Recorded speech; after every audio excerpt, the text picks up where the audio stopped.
Thank you for tuning in to the best parenting show on the internet, Post Daily Dose. It's the Post.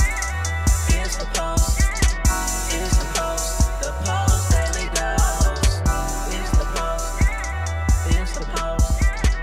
It's the Post. The Post Daily Dose. It's the Post. It's the Post.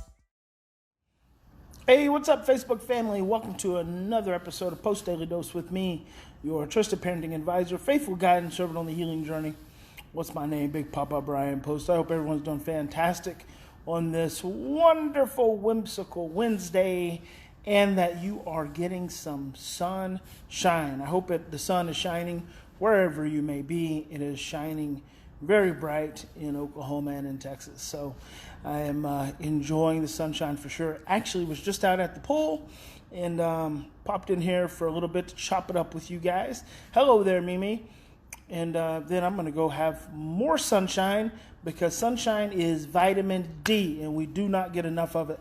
So get yourself outside, get some sunshine, get some vitamin D, and lift those spirits. Lift those spirits, energize yourself, lift that mood. So, oh shoot, I am on early. This is so funny. So it's 4:30 Central Standard Time. I forgot I've changed time zones. I was thinking I was still on Pacific Standard Time. Oh, that's funny. Well, since I'm here, we might as well chop it up. Thanks for letting me know that, Mimi. I had not even considered it. So anyway, well, we're here for an early edition of Post Daily Dose. So this morning, I had a little situation come up with one of my families. They had a question about pornography. Their teenage son found some pornography on his devices, and it's not the first. This question has come up a lot. The problem is with social media. Social media makes it, not just social media, but the internet makes it so readily available. I mean, a kid can pretty much type in anything and it's going to come up, because that's the nature of the information age that we live in.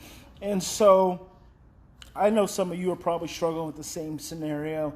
And honestly, the first impulse for every parent who finds out that their 12-year-old, 13-year-old, 14-year-old is looking at porn is to become fearful and upset. Granted, that's a normal feeling. However, I will say I want to tell you that rather than handling it, because I always end every episode with, we always have two choices. We can continue to react from our same old blueprints. Those blueprints come from the way you were raised, of stress, fear, and overwhelm. Or we can stop, we can take 3 to 10 deep breaths, and we can choose love. And since Mimi's on here, I'm going to bring this up. This is funny. I love to embarrass my mom. When I was a little boy, I say little boy, I was probably 12, maybe 13 years old. I had went to my cousin's house, and his mother was a hoarder, and she had books, and she told me I could have any number of books.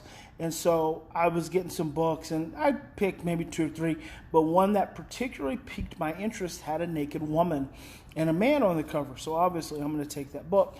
And so it wasn't a nudie magazine, although my cousin would show me all those that I wanted to see. It was a novel, is an erotica novel. Truth be told, it's probably the first book I ever really read. Before then, I don't think I ever really picked up a book. But let me tell you, I loved that book. And I used to hide it up under the carpet, because I had like this two different ones. My carpet in my bedroom didn't go all the way to the wall. So under the bed, it stopped. And then it had this other carpet. And so it was a perfect hiding place for a little porny book. And I remember I'd tuck it up under there, tuck it up under my mattress or something. And I remember one day I came home from school, and Mom had taken off that day. And I came home, and when she took off, the house would always be clean. I don't know maybe she took off because she just thought the house needs to be clean and I'm going to do it. Well, she would always clean it from top to bottom. It was always the most refreshing feeling to walk in that house, and she would have been home all day, and it was just so clean. And it was never dirty, but those days, some days she moved the furniture around, whatever. But she would clean everything. Everyone's room, she cleaned everything. So she went in my room, and she was doing her usual cleaning. Now, I cleaned my room as a kid. I still to this day, I don't like clutter. It's not good for my head. It's not good for my heart, my soul. So I like to keep my stuff organized. Well, she had, as usual, as she had probably done for years, had gone in on this once per month or once every couple months situation and cleaned my room, which is fantastic. Room looked great. The only problem is my little book of erotica was sitting on top of my bed. Oh my gosh, I freaked out. I freaked out. So I took it, I put it in my pants, pulled my t-shirt over it, went straight out to the backyard, to the trash cans, tore it up, and threw it in the trash can. Never had another porn mag of any sort in our house after that. And guess what? And Mom probably doesn't even know what it was. Hello, Colleen. She never mentioned it. She never said a word. She never said, what is this? She never said, where did you get this? She never said, you're too young to be looking at this. She never said, what is this about? She didn't say any of that stuff. She never said a word. She put it on my bed, and that was it. So, 30 years later, I think, maybe she didn't really even know what it was. We'll have to talk about that this weekend, Mimi. But I'm like, I don't know. Maybe she didn't. But maybe she did, because all you had to do is open the pages, and it was dirty, dirty writing. That had more of an... I want you guys to hear me, because so much of what I share with you, which I can back up so much from neuroscience, but so much is based on my own internal life. My own internal life. Kind of the things that I went through and the way I looked at it and the challenges I had. And I've been able to, over, the years, 47 years now, in the last 25 years working with families, I've been able to really reflect on that internal dialogue and that perspective and share a perspective, I believe, with you all that is very different. And obviously a love-based perspective is different than a fear-based perspective. But she never said a word, and that changed everything for me. And so with the parents last night when the situation happened, I could hear the fear, I could hear the anxiety, but what I shared with them, and I'm going to share it with you, is use opportunities with your children, use challenging opportunities with your children, not as opportunities to punish and shame and embarrass, because adolescence and adolescent formation, identities, and the development of the self in adolescence is very fragile.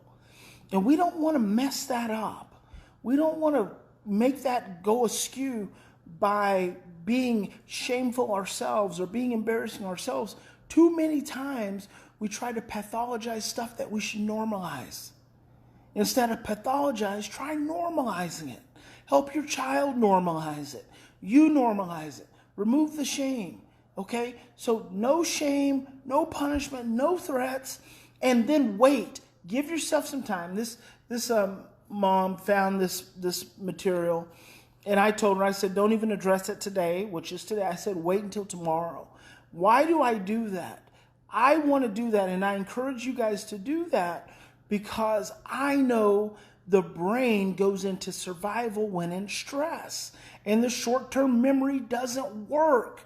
It doesn't work, so the lesson is not going to be learned.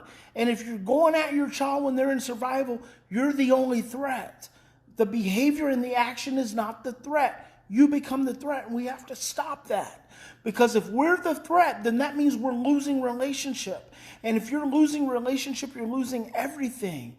So what you have to do is you give your child some time. Don't mention it. And listen, what happens when you don't mention it is they stress about it, and they worry about it, and they're anxious about it, and they're fearful about it.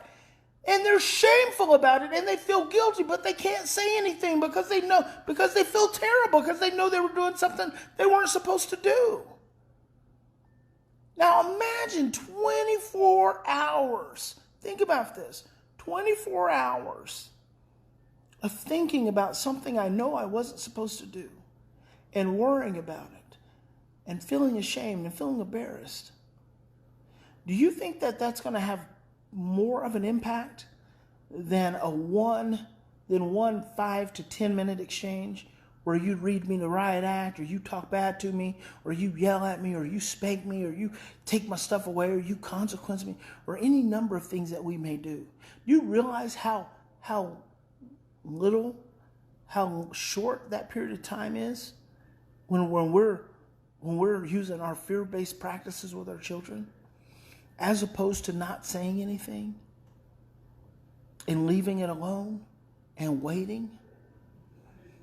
And then just when their brain has relaxed and their thinking is clear and their short-term memory is available and active, then you come down, you come over and you sit beside them and you say, hey, you're too young to be looking at that pornographic material. It's not okay.